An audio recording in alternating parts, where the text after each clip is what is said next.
A paz do Senhor, meus irmãos. Amém. Vamos abrir as nossas Bíblias no Evangelho de João, capítulo 1, versos 45 e 46.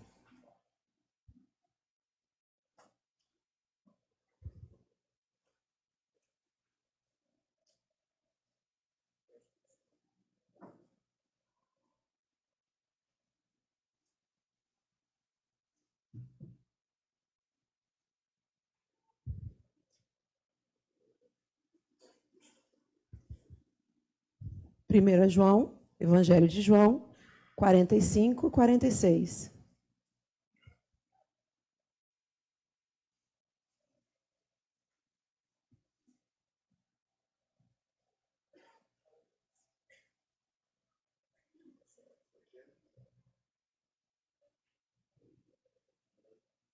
Evangelho de João, primeiro capítulo. Não, só estou repetindo o que o Joés está pedindo aqui. Mas se vocês não acharem, não tem problema, eu leio aqui.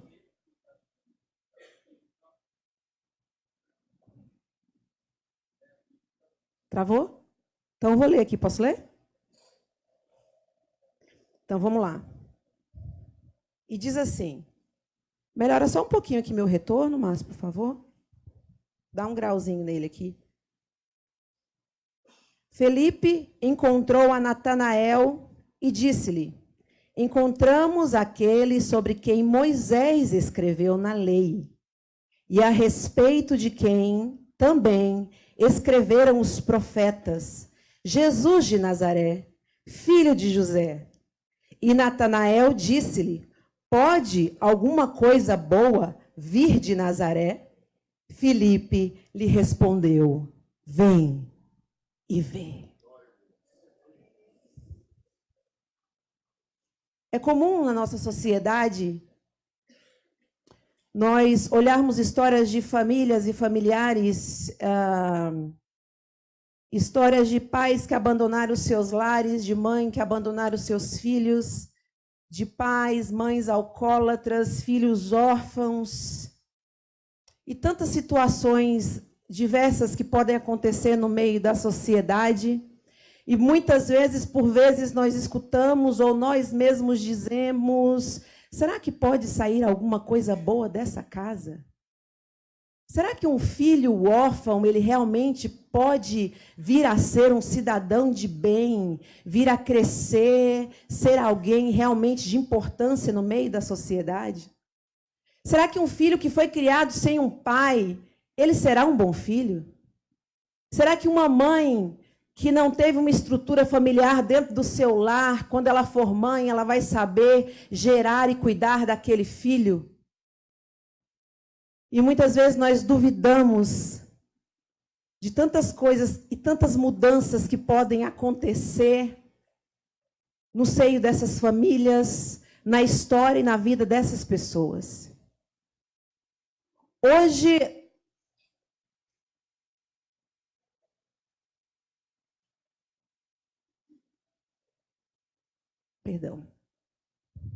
hoje Nazaré é um polo importante para o povo de Israel, para aquela nação. Creio que mais ou menos 80% da população de Nazaré hoje são de muçulmanos, porém, abastece de forma muito importante por causa do seu turismo e tudo aquilo que Nazaré pode fazer neste momento da nossa história por Israel. Porém, naquele momento era diferente. Naquele momento, provavelmente, Nazaré era um vilarejo com aproximadamente 20 e poucas famílias que ali viviam, e a sociedade da época e o povo de Israel olhava para aquele povo com o nariz meio torcido, porque acreditavam que aquele povo que ali habitavam não eram judeus praticantes realmente, severamente da lei. E quando Natanael faz essa pergunta, ele faz esse questionamento, é porque ele sabia que provavelmente daquele lugar não sairia nada de bom. Naquele momento da história, muitas coisas estavam acontecendo em Israel. Aquele povo já havia vindo sendo subjugado há muito tempo. Ele já havia sido escravizado há muito tempo. Vez por Babilônia, outra vez pela Pérsia, outra vez pelos gregos. Agora o domínio, e quem dominava naquele momento da sua história era o Império Romano. E eles falavam entre si porque eles ansiavam a vinda do Messias. Eles esperavam aquela glória que outrora houvera em Israel. A glória que vinha através de Salomão, a glória que veio através de Davi. A glória e o poderio bélico que veio através de Salomão e as riquezas. E aquele povo, sabendo através dos profetas que Deus restituiria tudo isso, estava à espera de tudo que poderia acontecer no meio deles. E eles, naquele momento, já esperavam o Messias. E é tão verdade isso que no capítulo 5, a mulher samaritana, quando ela encontra com Jesus, ela questiona para ele e diz: és tu o Messias? Tamanho era um anseio de mudança, de transformação daquele povo no meio da sua história, no meio do seu povo e na salvação daquele que viria tirar o povo debaixo do jugo, da mão pesada da escravidão. E aí o texto de 1 João vai dizer para nós que veio um homem enviado de Deus chamado João Batista. João Batista não era a palavra. João Batista não era a luz. Mas ele foi enviado por Deus. Ele foi enviado por Deus para proclamar a chegada daquele que era a palavra. E João Batista entendia isso de uma forma tão maravilhosa, tão poderosa, e ele trazia o testemunho daquele que era a palavra. Porque a palavra já andava no meio deles. Naquele momento a palavra já estava ali. Mas as escrituras dizem que ele não era reconhecido. Ninguém sabia quem ele era. As pessoas não conseguiam, a luz estava no meio deles, mas eles não conseguiam enxergar a luz.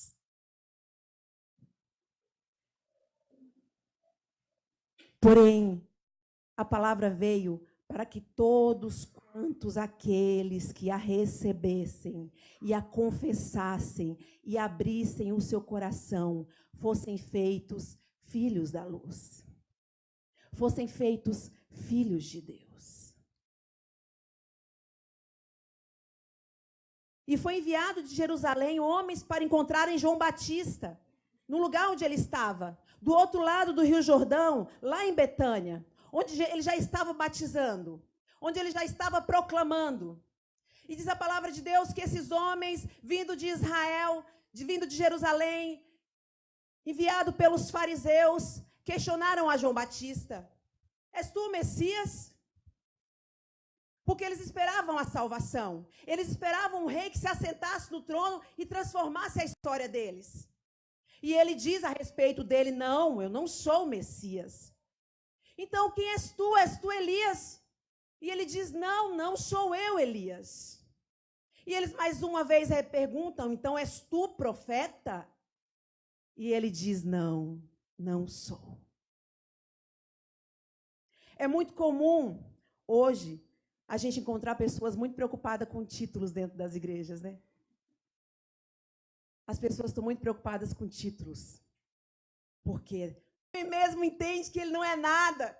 E ele diz: eu não sou o Messias, eu não sou Elias, eu não sou nem o profeta. Eu só sou aquela voz que clama no deserto.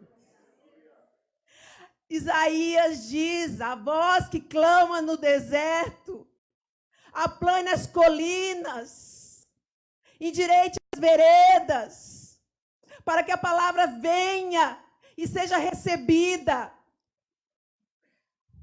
Sabe, gente, nós aqui não estamos preocupados com títulos de pastor, de pastora. Nós aqui não estamos preocupados com nenhum poder de nada. Mas a gente entende uma coisa, que nós fomos chamados para preparar o coração daquele que está machucado. Ajudar a endireitar as veredas do coração daquele que está sangrando, que tem o seu coração assolado pelo deserto da vida, da alma, para que a palavra venha e habite nessas pessoas. E João Batista entendia o seu papel. Ele sabia o que ele tinha vindo fazer. Ele sabia que ele não era palavra, ele sabia que ele não era luz, mas ele sabia que ele precisava esperar um momento para indicar para aqueles que estavam ao seu lado aquele que era a palavra. E aqueles homens vão embora frustrados dali, porque está todo mundo esperançoso de uma mudança. Só que as pessoas não entendem a mudança que precisava ser feita. A salvação não veio por meio de guerra. A salvação não veio por meio de armas. A salvação veio por meio da luz que entra no coração e transforma a mente, a alma, o espírito e o entendimento das pessoas. Só pode haver mudanças dentro de uma casa. Não é por meio do grito. Não é por meio da porrada. Não é por meio da palmada. Não é por meio da confusão. É quando a gente entende que a mudança é aqui dentro de nós. Jesus veio para reinar soberano, não naquele trono, lá em Jerusalém, que tantos homens brigaram e lutaram e se degladiaram, tantos povos se mataram em nome de Deus. Ele veio para mudar isso aqui, ó. Ele veio para reinar aqui, ó.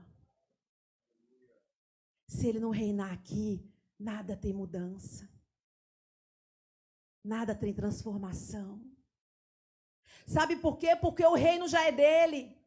A glória já é dele, o poder já é dele. Ele estava desde o princípio. E diz que tudo que foi feito por intermédio dele. E quando Deus disse haja, ele é a palavra. Foi através dele que foi feito. E faça-se o homem. E separe-se. E faça-se os animais do campo. E faça-se a luz. O firmamento, e haja, e ele estava no meio de tudo isso.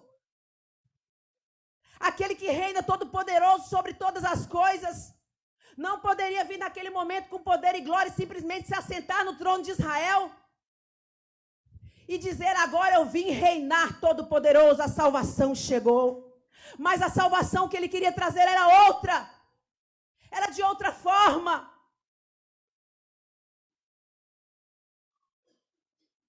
E os homens até hoje não entenderam nada. Até hoje não entenderam nada. Até hoje a gente briga.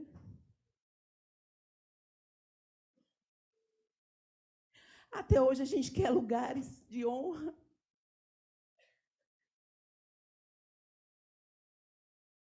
Até hoje a gente quer reconhecimento. Quando, na verdade, nós não somos nada. Nós servimos aquele que é. Aquele que é. Aquele que é a verdade. Aquele que é a palavra. Nós examinamos as Escrituras. Um compilado de livros que foi ajuntado aproximadamente 500 anos. História está aqui. Guerras está aqui. A falta de perdão está aqui. Mas aí quando a gente entra nos evangelhos e a gente enxerga esse Jesus que veio dizer para nós que a nossa caminhada e os nossos anseios não eram da forma que deveriam ser. E ele traz isso de uma forma tão simples que confunde a cabeça das pessoas. Confunde a cabeça daqueles que não querem entender. Porque é muito difícil entender o que é simples. É muito difícil. Aí a gente quer complicar. Porque para nós sempre foi mais fácil complicar. Se a gente pode dar uma palavra de perdão a alguém, ou uma palavra de amor a alguém, é mais fácil complicar.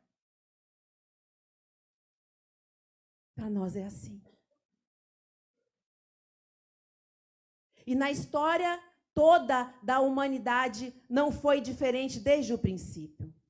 A ordem era simplesmente não coma, não tome. Mas aí fomos lá e tomamos e comemos e fizemos. Porque era muito simples não fazer. E porque já que é tão simples, por que não fazer?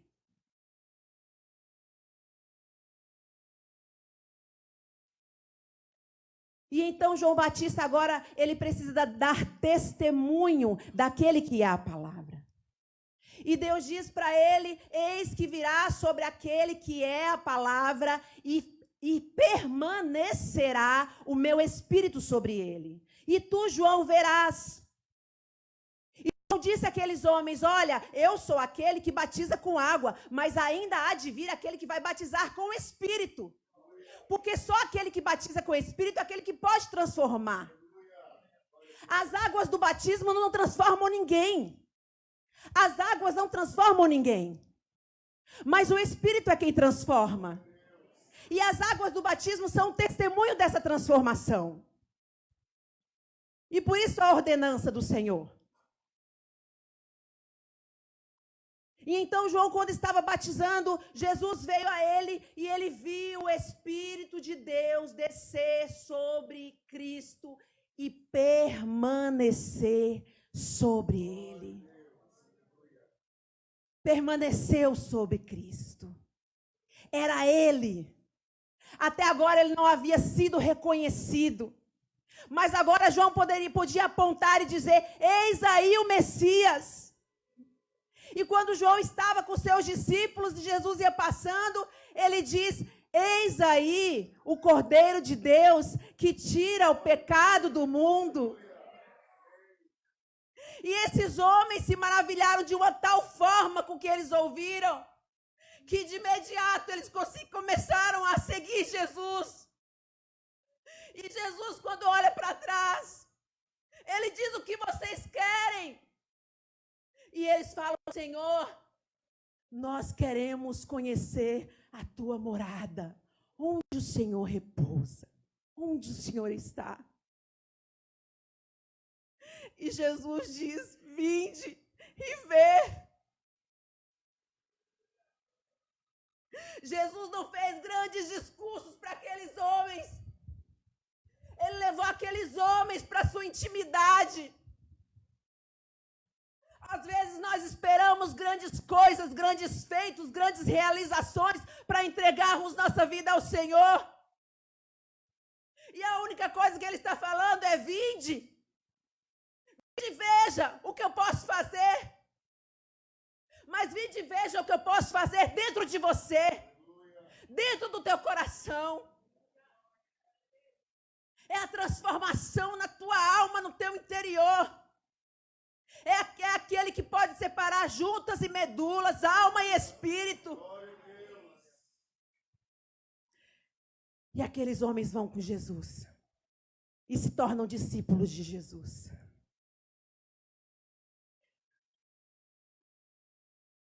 Tamanho era o entendimento de João Batista, de que o poder não estava nele, não era ele. Que quando os seus discípulos que o acompanhavam até então olham para Jesus e de imediato já seguem ele, João Batista em nenhum momento retruca, ou sente ciúme, ou sente inveja, ou que é aqueles discípulos para ele. Queridos, deixa eu falar uma coisa para você. Eu não tenho poder, nem domínio, nem sobre a minha vida. Eu não quero que ninguém venha atrás de mim.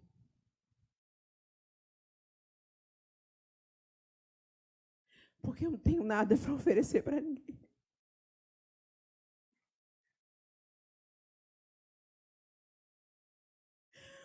Por vezes eu pergunto ao Senhor, por que, Senhor? Porque o Senhor quer que eu vá. O Senhor sabe que eu não tenho condição. E Ele me disse, eu só te dei uma ordem, e é de que você vá. E o resto sou eu quem faço. Deixa eu falar uma coisa para você. Talvez o que eu vou dizer, tem alguns que pensem, isso é um indireto, ou é um... Não. É um pensamento, é uma reflexão. É um pensamento, é uma reflexão.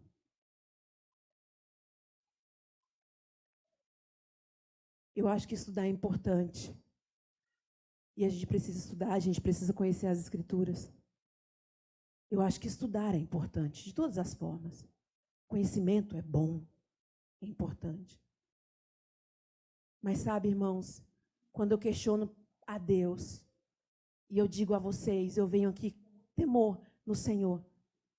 Eu digo ao Senhor, Senhor, eu não sou historiadora, eu não sou teóloga, eu não sou nada. Eu não sou nada. Eu não sou nada. E Ele fala assim para mim, levanta daí e vai.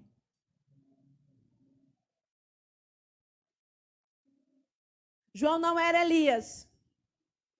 João não era o Messias. João não era o profeta. Mas João fora enviado.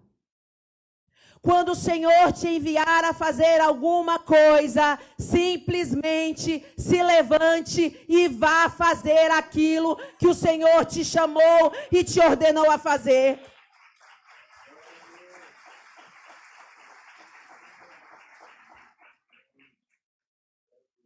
Porque quem vai fazer a transformação é a palavra.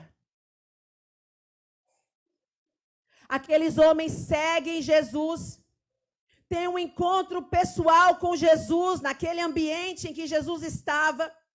Jesus se mostra a ele da mesma forma que ele quer se mostrar dia após dia a mim, a você e a todos quanto confessarem, desejarem conhecê-lo. E a pessoa, quando conhece o Senhor, ela fica maravilhada. Ela não quer aquele tesouro só para ela. E André de imediato já sai à procura de Simão Pedro, seu irmão. Encontra Simão e diz, bem, eu encontrei o Messias, vamos lá. Eu quero te mostrar onde ele está. E quando Pedro, Simão, tem esse encontro com Jesus, ele também tem a sua vida totalmente transformada. E Jesus de imediato troca seu nome por Cefas, que quer dizer rocha. O Senhor quer mudar toda a nossa história, toda a nossa existência. Porque quando um homem nasce de novo, é dada a ele uma nova oportunidade. E esses homens nasceram de novo no entendimento, nasceram de novo no conhecimento, nasceram de novo na oportunidade de reconstruir e refazer as suas histórias. O Senhor nos dá a oportunidade, dia após dia, de reconstruir, de aprender, de fazer, de ir atrás daquilo que estava errado. E eu sou prova viva, e eu sou testemunha viva disso. E enquanto eu viver, eu vou falar sim o que Deus fez na minha vida. Enquanto eu viver, eu vou falar sim das experiências que eu tenho e que eu tive com Ele, transformadoras, profundas. Porque há um tempo atrás, eu estava no palco de uma boate dançando seminua. Mas hoje eu estou aqui falando da palavra dEle. Porque Ele me alcançou.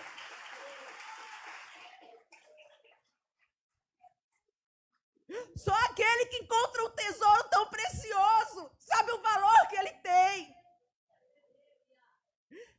reconheço o valor do meu Senhor.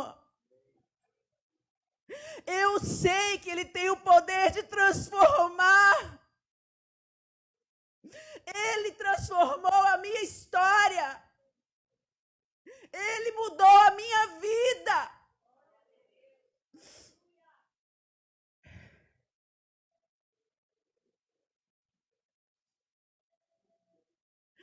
Aqueles homens haviam sido transformados pelo poder da intimidade, do conhecimento agora que eles tinham na palavra viva, na palavra que traz luz à vista aos cegos e entendimento aos tolos.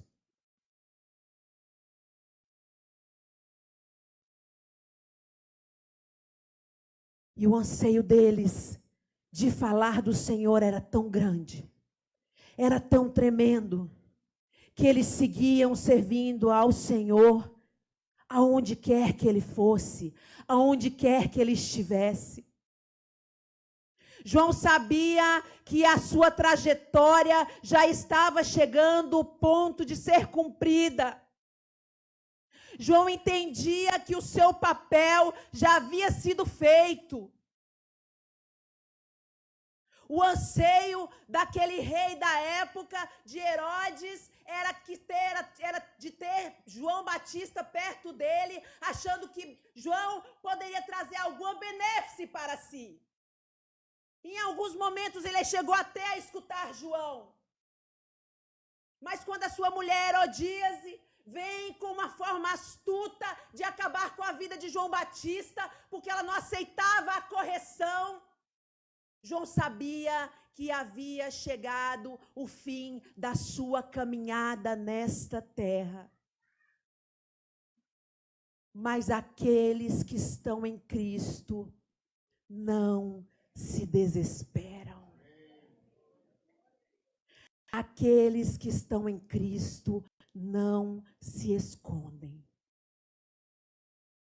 Aqueles que estão em Cristo enfrentam a realidade da vida e prosseguem para que se cumpra nele a vontade do Pai.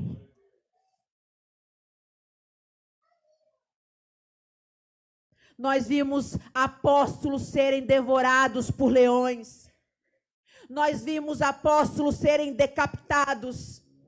Nós vimos na história apóstolos serem crucificados de cabeça para baixo. E por vezes nós poderíamos perguntar, e aquele povo indagava: onde está o seu Deus? Onde está o seu Salvador? Onde está o seu Senhor?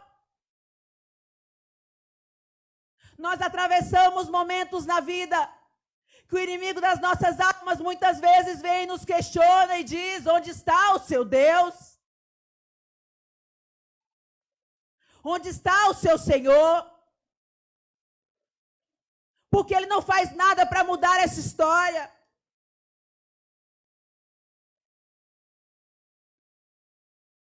Porque um filho perdeu a mãe tão cedo com câncer?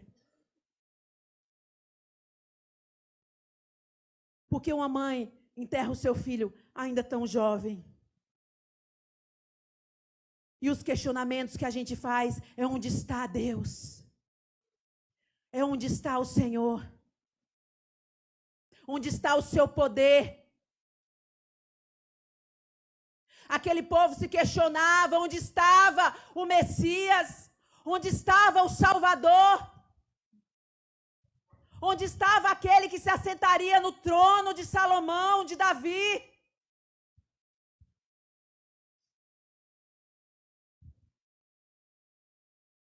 E tempos depois, Jerusalém é cercada, e é sitiada, e é queimado o templo, e derribado, e destruído todas as coisas. Mas o templo vivo, que não pode ser destruído, já havia sido ressuscitado, e já havia assunto aos céus. E as pessoas não haviam se dado conta.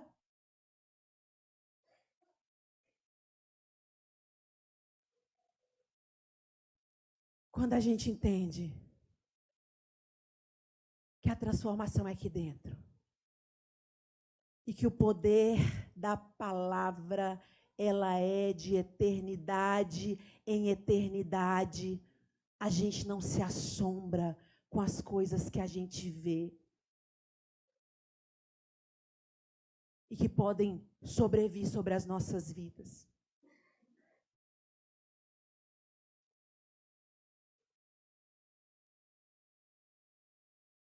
Lá no princípio, a palavra estava com Deus e tudo que havia sido feito se fez por intermédio dele. Todas as coisas.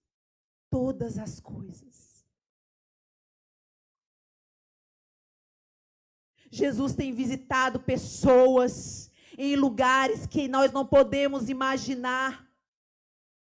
A palavra tem chegado ao coração de pessoas que as escrituras não têm chegado, que não têm alcançado, porque são países que estão em guerra, são países que as escrituras ali não podem entrar, que o evangelho ali não pode ser pregado. Mas o mesmo Jesus que se revelou a João Batista naqueles dias, ele tem se revelado àqueles povos. O mesmo Jesus que se revelou aos apóstolos tem se revelado dentro dos prostíbulos, no meio dos drogados, no meio das favelas, no meio das riquezas, das luxúrias. Ele tem se revelado e ele tem salvado vidas.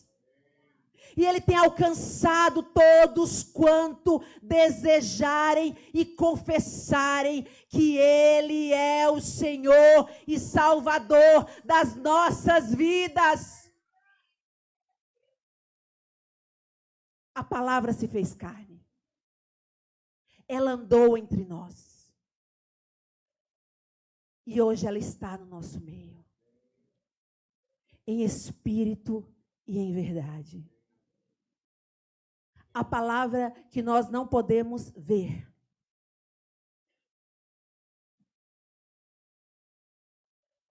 Mas nós podemos manifestar. Nós podemos manifestar. Deixa eu falar uma coisa para você. É mais fácil amar. É mais fácil amar.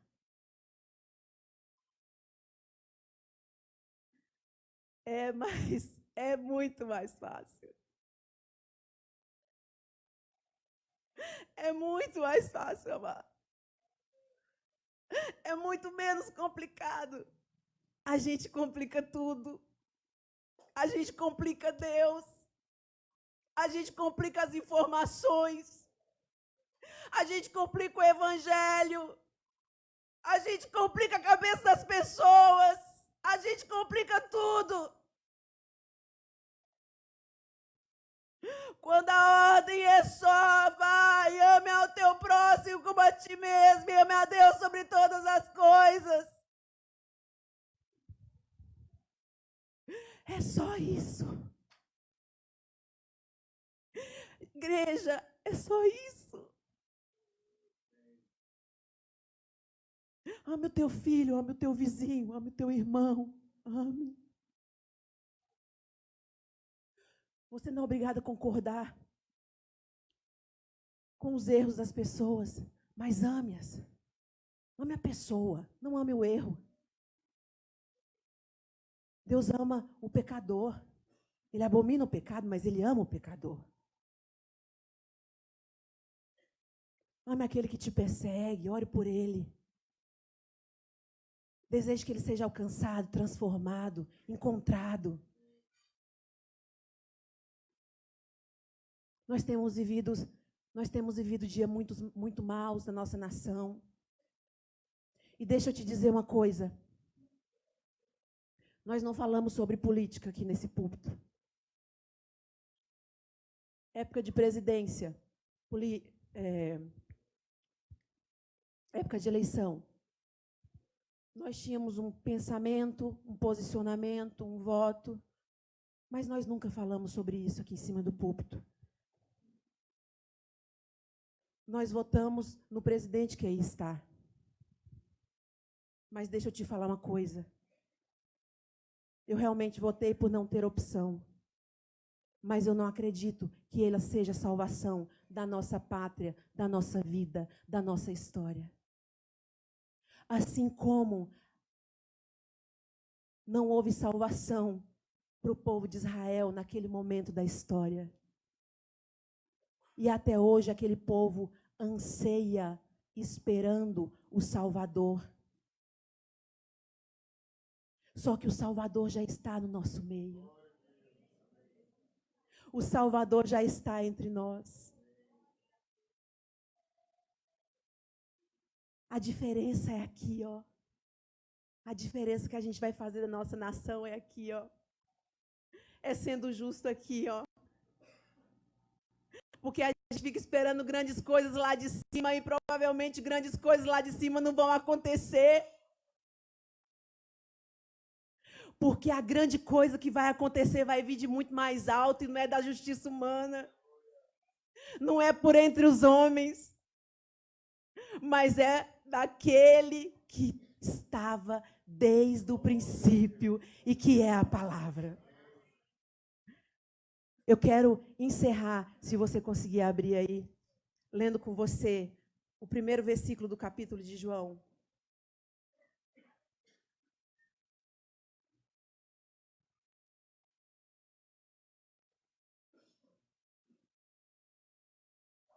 Conseguiu, Cá? Está travado?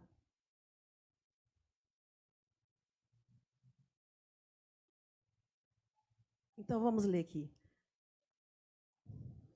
E diz assim. Eu vou trocar verbo por palavra, tá, gente? No princípio era a palavra. E a palavra estava com Deus. E a palavra era Deus. Ele estava no princípio com Deus. Próximo. Todas as coisas foram feitas por intermédio dele, a palavra. E sem ele, nada do que foi feito se fez. Nele estava a vida, e a vida era a luz dos homens. A luz resplandece nas trevas, e as trevas não prevaleceram contra a luz. Houve um homem enviado de Deus, cujo nome era João. Este veio testemunhar, a fim de dar testemunho da luz, para que todos crescem por meio dele. O povo espera ansioso para crer na palavra por meio de nós. A sociedade sedenta espera para crer por meio de nós. Você é a Bíblia viva que caminha para lá e para cá todos os dias. Você é a testemunha viva. Viva a palavra. Permita que a palavra habite em você. E transforme você de uma forma tão tremenda que todos quanto olharem para você consigam lê-lo e perceberem a palavra Jesus Cristo Rei em você. Que o Senhor nos abençoe e que a palavra esteja conosco todos os dias das nossas vidas, em nome de Jesus. Amém.